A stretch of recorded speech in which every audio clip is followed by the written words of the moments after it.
This is Brian. Happy to be with you guys again. I'll give you just kind of a quick overview of our business before we dive into the content here today. But for those of you that are not familiar with TaxConnex, we do focus very specifically in the sales and use tax world. So we're about a 100-person firm.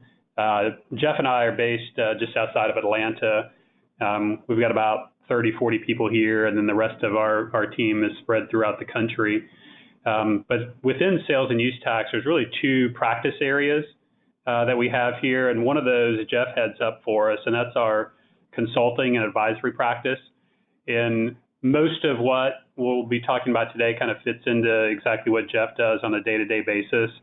But it's helping companies understand where they have nexus, where they have taxable sales, specific to mergers and acquisitions, kind of looking at where they have sales tax exposure and risk and how to remediate that exposure. So those are very specific topics and project areas that we focus on. And then the second practice area is a compliance outsourcing service, where we essentially become an outsourced sales tax department for businesses. And a big portion of that is focused on the sales tax registrations, as well as the filings and the remittances to the jurisdictions on a regular basis.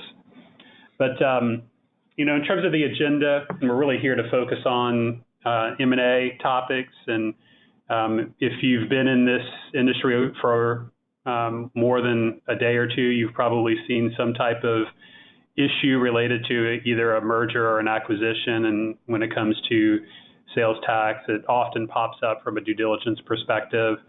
A lot of times we see companies that just don't have a great grasp on sales and use tax as they start to grow their business, and then they eventually look to exit that business. And surprisingly, there's a large sales tax exposure that they've got to deal with.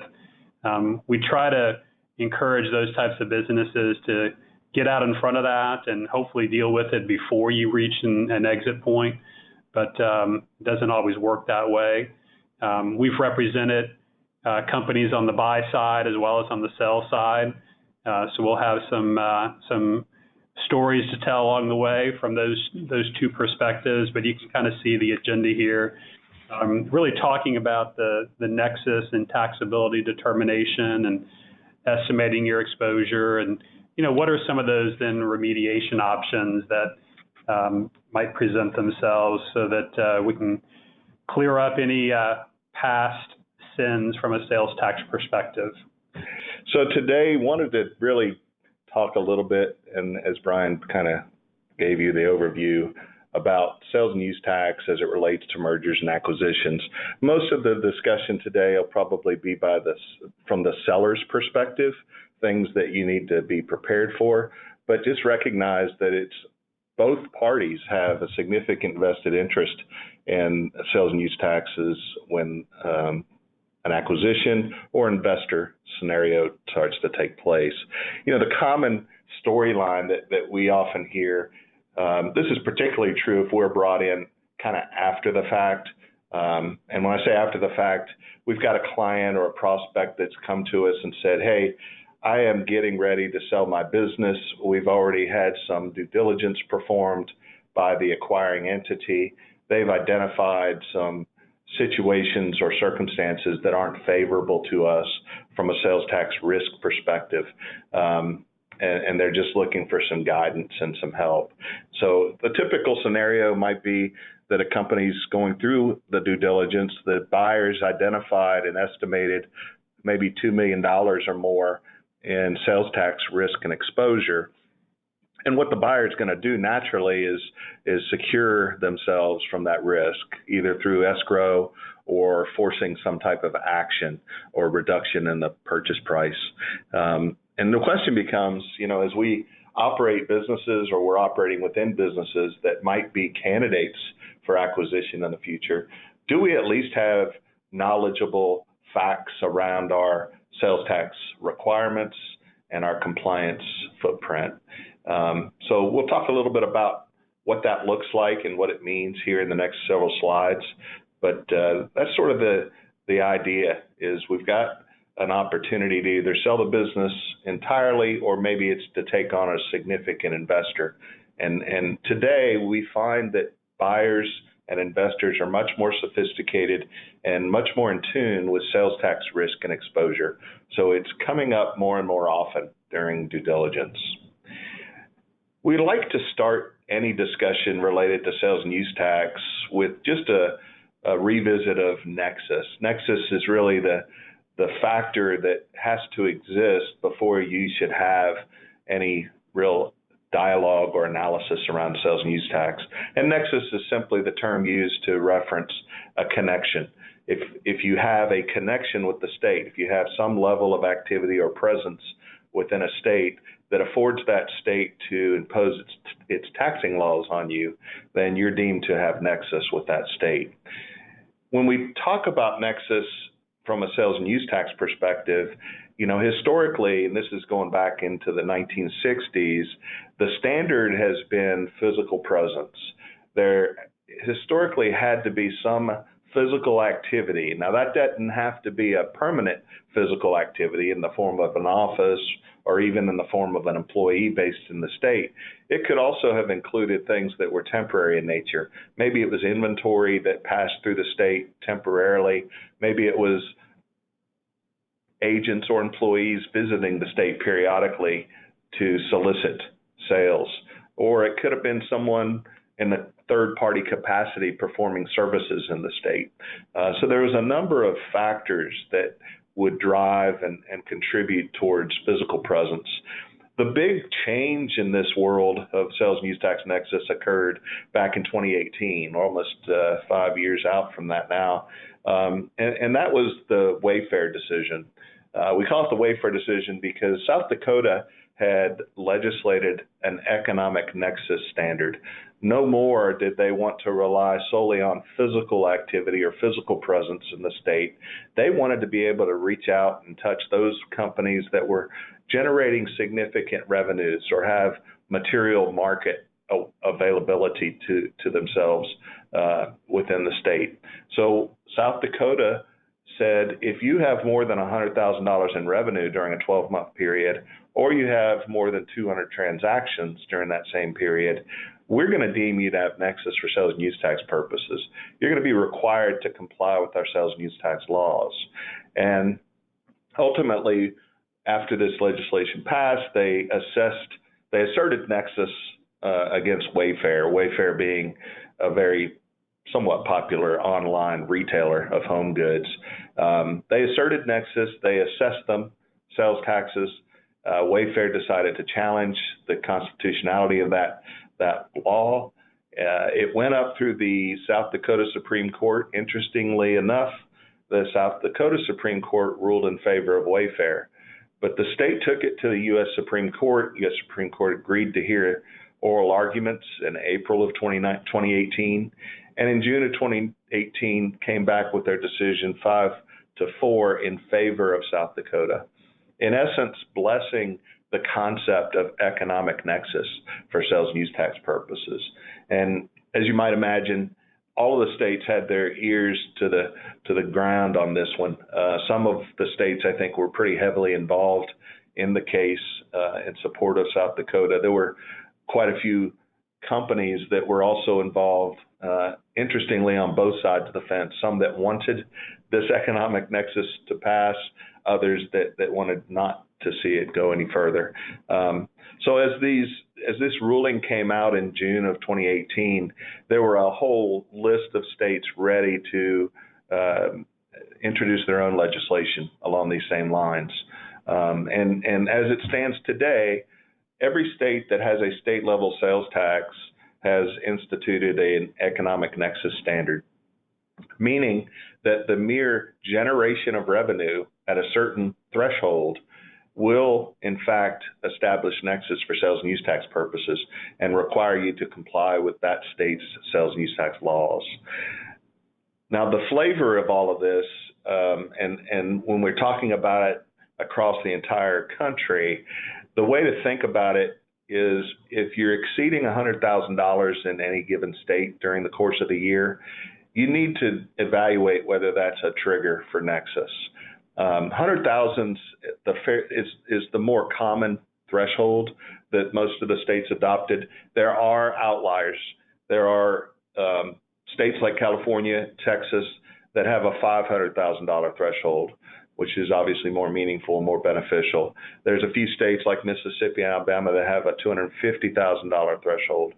New York, I think, has a $500,000 threshold, but also has a requirement that in addition to the 500,000, you have at least 100 transactions in the state during that year. So there's a little bit of variability out there. Not all of the states have adopted the transaction test or the transaction threshold, but those that have adopted it, other than that New York 100 transaction example, have adopted a 200 transaction threshold. I tend to encourage people, particularly as they start to evaluate this, if they're new to the economic nexus analysis, to really stay focused on the revenue side of the equation. Get through that analysis. That's where the real pain and the real risk is going to exist. And then as you get more and more confident, comfortable, and get a plan in place, you can start to address and decide whether or not to address those states where you've met the transaction threshold. Just a couple of other nuances that I'll mention before moving on to the next piece. Alaska does not have a state-level sales tax, nor does Delaware, New Hampshire, Montana, or Oregon.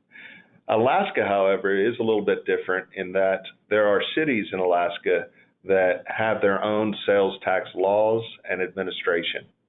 And interestingly, those cities in Alaska have formed a coalition and enacted their own economic nexus standard that reads similar to the other states. It just basically says if you have more than $100,000 in sales into the state of Alaska as a whole, then you automatically have nexus with each of those cities that are part of that coalition.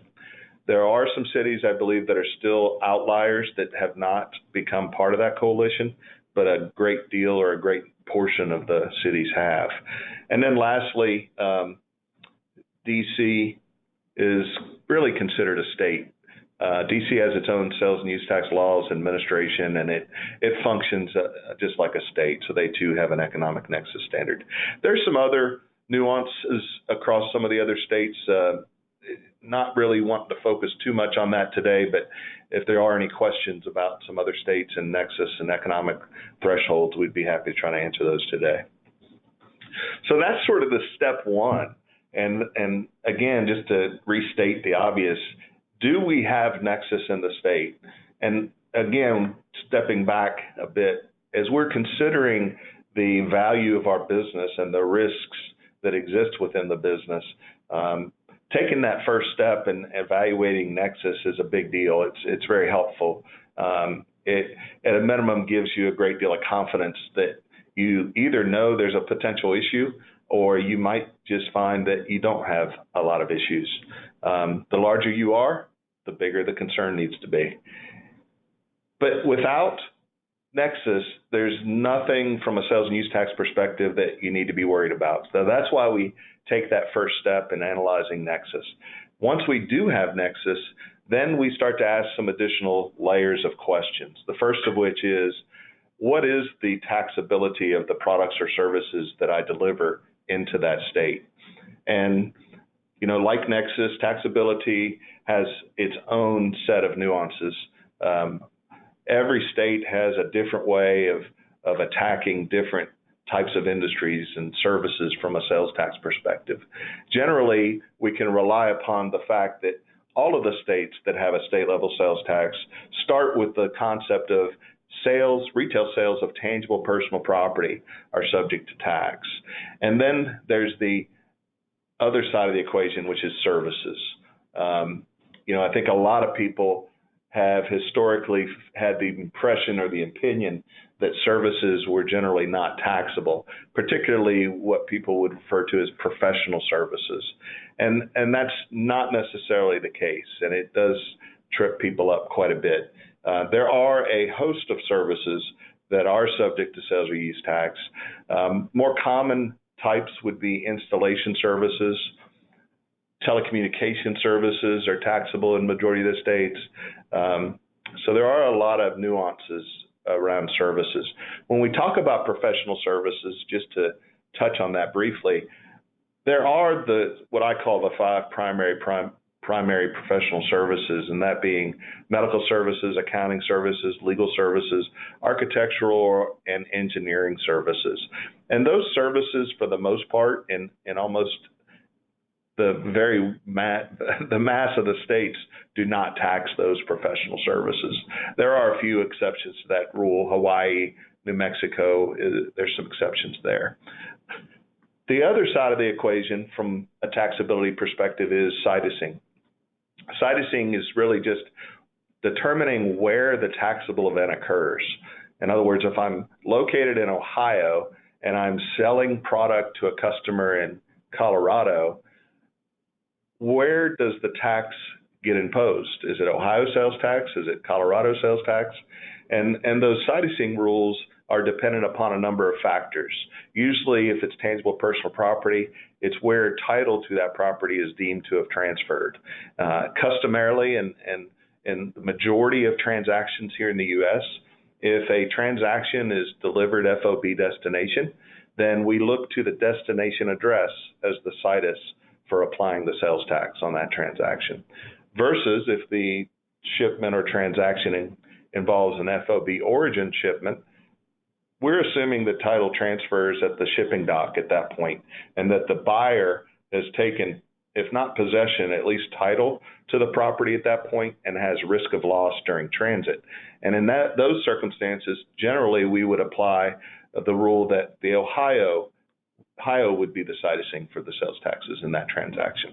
But there's a lot of strange and different rules that apply to transactions when there's interstate commerce involved.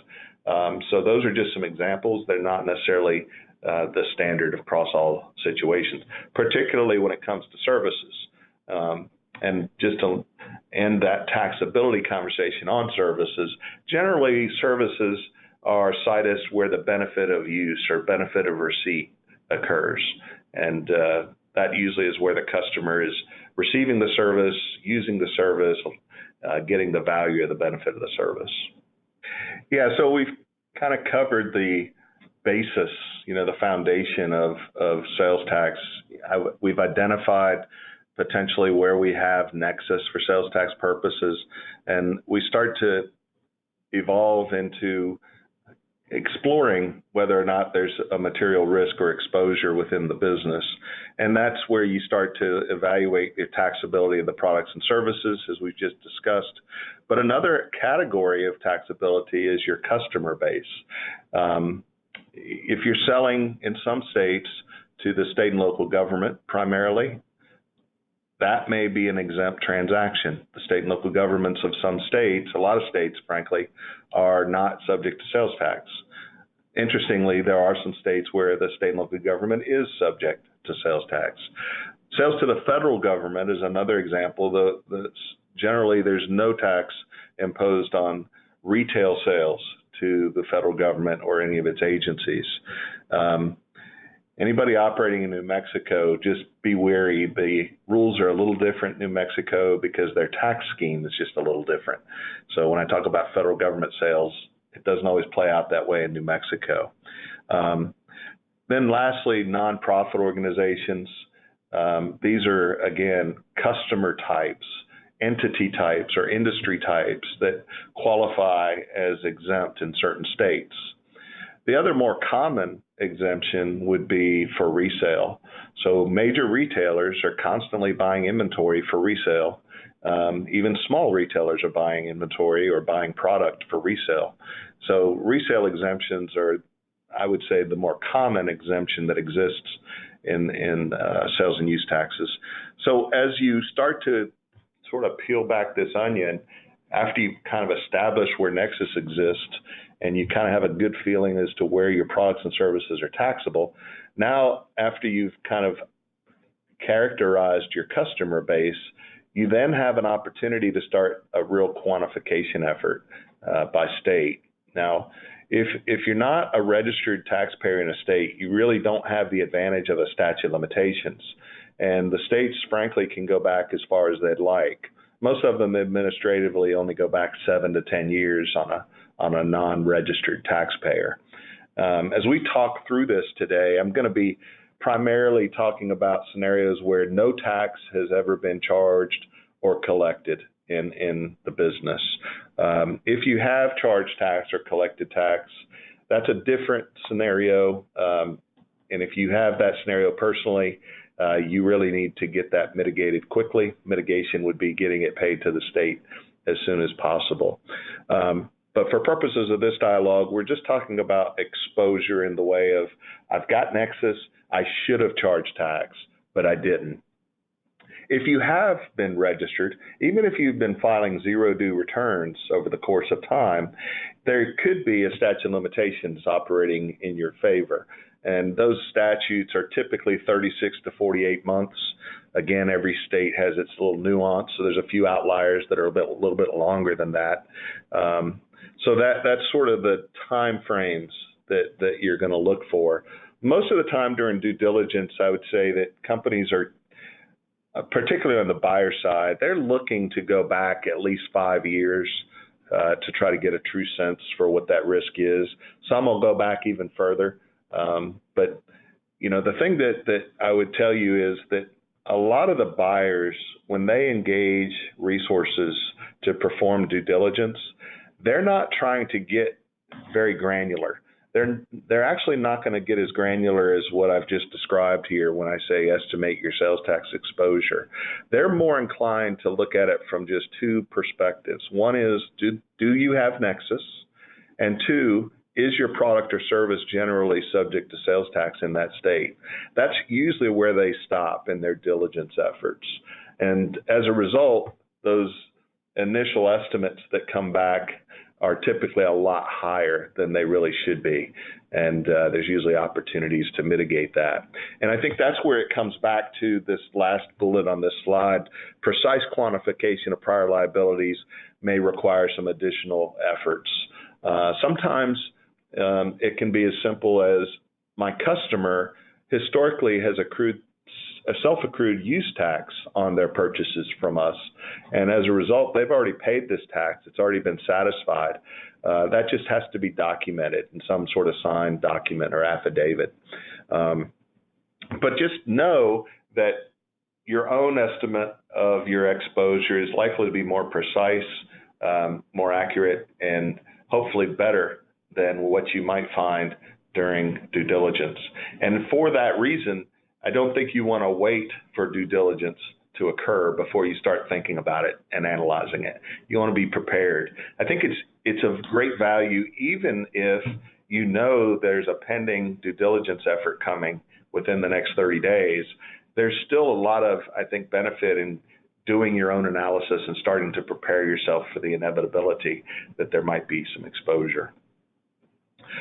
Once you do that analysis, whether it be 30 days prior to another due diligence effort, or maybe you're just at this point in time saying, look, at some point in the future, this company is going to be the subject of an acquisition, and we want to be ready for that. We want to look buttoned up. And so there are opportunities to mitigate prior period exposure during sort of that self-reflection.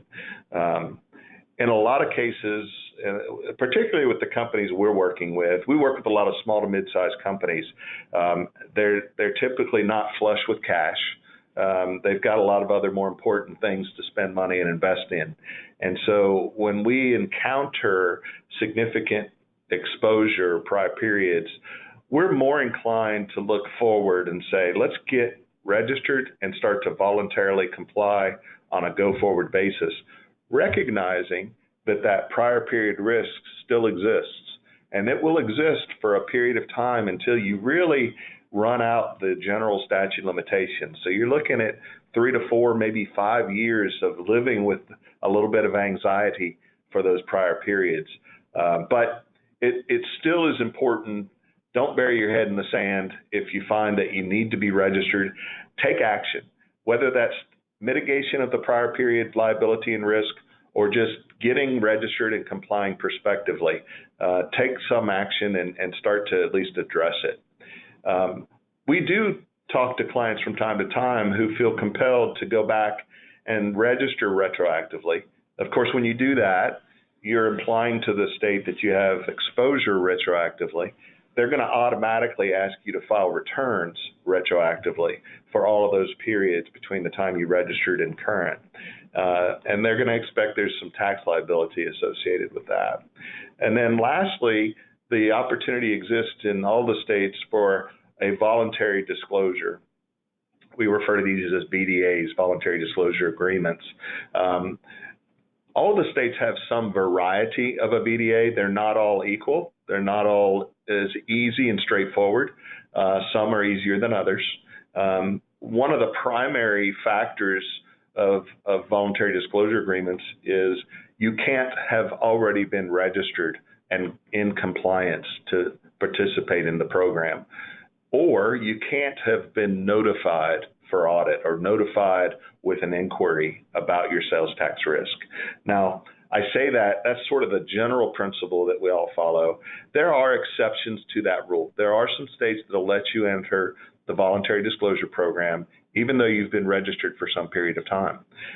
So there's always a little bit of an exception and maybe a little bit of negotiation in play there that can be taken advantage of. The primary benefit to doing a voluntary disclosure, and let me just outline first what that means. When you apply for voluntary disclosure, you're basically telling the state, I did at some point create nexus in the past and had an obligation to charge, collect, and remit sales taxes. I failed to do so. I would like to disclose that fact now. And in exchange, the state's going to say, okay, we will waive all the penalties associated with that tax, so long as you didn't already charge and collect it. And more commonly, they will give you what's called a limited look-back period. And what that means is that instead of you having to disclose 5 years worth of, or 6 or 7 years worth of exposure, the state's going to treat you as though you had been registered and give you the value of the general statute of limitations that every taxpayer gets that's already registered. That's typically 36 to 48 months. When I look at voluntary disclosures, to me, there's really only one benefit, and that's the limited look-back period. I see the penalty abatement as definitely a value, no doubt about that, but we tend to see some level of relief given during audits for penalties, particularly if it's a first audit and there's no negligence. Again, everything that we're talking about here is predicated on the fact that you haven't charged and collected tax. You can enter the VDA program if you have charged and collected tax and never registered. And in some cases, that might carry with it a small penalty, maybe 5 to 10%. But anytime you're in that position, you definitely want to pursue mitigation of that tax risk as soon as possible. So I'm going to take this next piece here in terms of establishing a compliance process. And of course, the whole context of this discussion is in light of M&A activity, and we're hoping to get companies into a positive compliance process prior to going through this due diligence. So I think as we start looking at the scenario of now we have taxable sales, we've mitigated our exposure, we've decided how or where we're going to comply prospectively, we at least have to have a process for applying sales tax and remitting the sales tax and filing the various returns as well. So I'll touch very briefly on this. I think we've had full discussions and webinars on this topic alone, but we usually start to shift our discussions with clients into this, how do we charge sales tax now? And depending on the nature of the sales, a lot of our clients are operating in an e-commerce environment where some of the e-commerce solutions have some built-in capabilities to charge the applicable sales tax. Others might be operating in more of a traditional invoicing capacity and utilizing just traditional accounting systems, whether it's a NetSuite or a QuickBooks, all of which have some native capabilities of charging sales tax as well. Some of those systems, both on the e-commerce side as well as on the just general accounting side, some of those are better equipped than others to track and to manage the sales tax properly. But whenever we start looking at what is the best option here for companies, it really is, I think, a question of how complex is your invoicing process, or said differently, how complex is your sales tax environment? So someone that's operating in a couple of states, and this is a real example from earlier this week, a discussion I had, operating in a couple of states, they're selling a single offering, I believe it was a SaaS offering, but they were issuing 30 to 40 invoices a year. In that scenario, it's not all that difficult to manage that manually within a existing accounting system. Even a system that's not really well equipped to manage sales tax gracefully, we can figure out a way to get sales tax applied to 30 or 40 invoices a year pretty easily. Now contrast that with a business that's operating in every state, that's selling multiple items, that have differing taxability in every state, with differing tax rates in every jurisdiction, that are sending out hundreds or thousands of invoices a month. There's no good way to manage that effectively without some additional sales tax software. So there are some great sales tax technology solutions that plug into the accounting systems to automate the application of that sales tax either at the checkout on the e-commerce side or at the invoicing side. And I'm sure most of you are familiar with some of those options. We have clients that utilize Avalara, they utilize Thomson Reuters, CCH, Ciratax, Vertex. Those are probably cover 80 to 90% of all the tax calc installations, but those are all very good options. A lot of times what we really start to look at in terms of which one applies best in a particular situation may come down to which of those have native integration to your accounting system. That's a big factor. And also, do they have the applicable content? Meaning, do those calc engines have the applicable taxability rules for your specific type of product or service that you're selling? We see some of the calc engines that have, maybe they focus on a specific vertical industry or two, and they may not have the specific tax content and tax codes that you need. So that tax calculation piece is a big aspect of this. And then your gears kind of shift a little bit to, now that I've collected or charged the sales tax, how do I get it remitted? And so, of course, there's options there in terms of filing internally, outsourcing the work.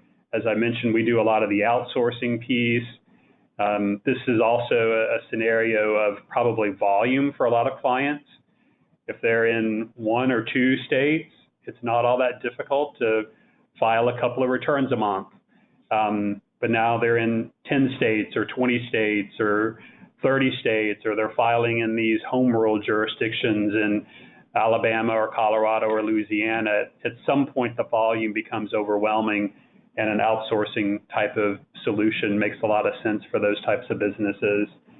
And then, if you've been in this sales tax space for a while, you recognize that the states like to send out notices to you as well. So we always encourage people that, especially if they're doing this in-house, make sure you've got a process to track those notices. It could be a paper notice that gets mailed to you. It could be a notice that's posted in the e-file website of that particular state that you have to look for and respond to as well.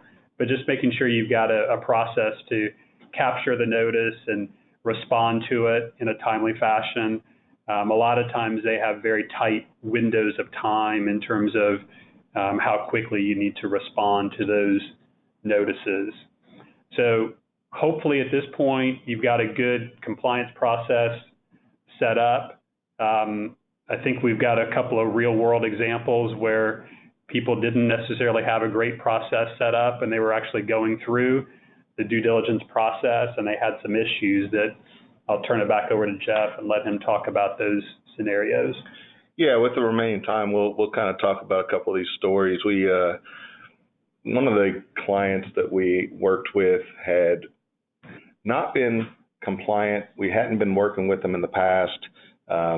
They were referred to us by their CPA, and they had undergone a due diligence effort. One of the big four accounting firms actually did the due diligence.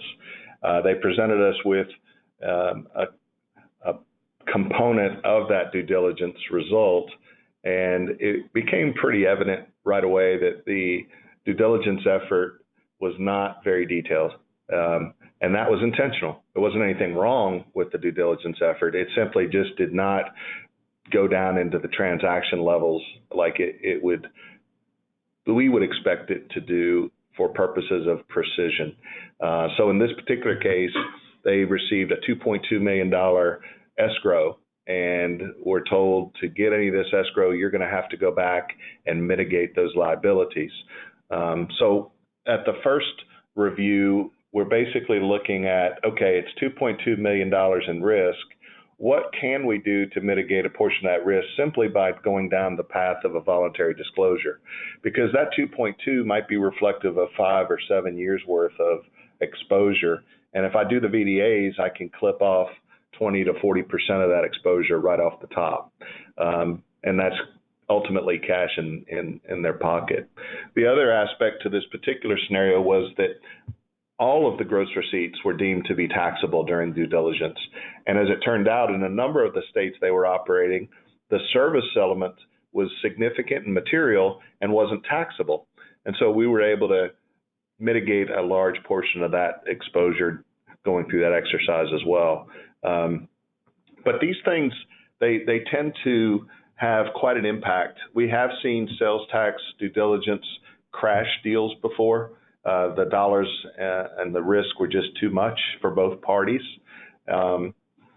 We have seen scenarios where the sales tax due diligence probably created the biggest heartburn throughout the sale process. And usually that's a result of the fact that there is going to be an escrowed amount. And in this particular case, it would have been a $2.2 million escrow. And until that amount or until those risks were mitigated, the buyer wasn't going to release that escrow. Well, those things have timelines driven. And so if it's a 9-month release, you've got to get that mitigation executed within 9 months. And I can tell you that VDAs, a lot of times we're at the mercy of the state in terms of timing. Some of the states are really good about moving promptly through that process. Other states, it can take 6 months. Fairly easily does the time pass, particularly when you're going through the bureaucracy of getting an agreement approved, getting registration established, and then getting acceptance of the disclosure. So it's just important to understand that sales and use tax is not going to drive the train of business progress, but it can be a missing link in the track. And if you're not careful, it can get you off track pretty easily and pretty quickly. It's not brain surgery by any means. The fact that I can do it is evidence of that. But it is something that you do spend a little bit of time on. You can make a significant amount of progress. Just for the sake of time, I'm not going to go too far into detail on any of the other scenarios, but I did want to share with you that we had a client that was operating out of a single state, Virginia. They were selling and installing tangible personal property, but the installs were being performed by third-party contractors. And they didn't realize that those third-party contractors were creating nexus. They were creating a physical presence on their behalf. And that turned out to be quite a significant exposure because they thought all along, we don't have nexus in these states where we haven't an employee or we haven't inventory or an office. But in fact, those sales, and in some cases the actual installation, were taxable, and the states easily deem them to have nexus in those states. So you just want to be knowledgeable. And to Brian's point earlier, physical presence is still a factor in nexus. The bright line test of the economic thresholds is helpful because it kind of gives us at least a materiality level that we can focus on. Sometimes figuring out physical presence can be a little challenging. The person in the sales tax department doesn't always know where the sales reps are traveling and visiting. But in this last piece, I just want to convey a couple of other scenarios in terms of mitigation options. There are opportunities to go identify where a customer is self-accrued. I spoke about that earlier. Or maybe that customer's already been audited by the state and assessed for those periods. There's a term called XYZ letters. It's a kind of an industry term, I guess, in the sales and use tax world, but most of the states are familiar with that terminology. It's nothing more than an affidavit that is signed by the purchaser of whatever taxable event took place that just simply says or serves to validate that the sales or use tax has already been satisfied for that transaction. The other thing that we've done, and I'll end on this, the other thing that we've done in some circumstances is settle on a reasonable amount.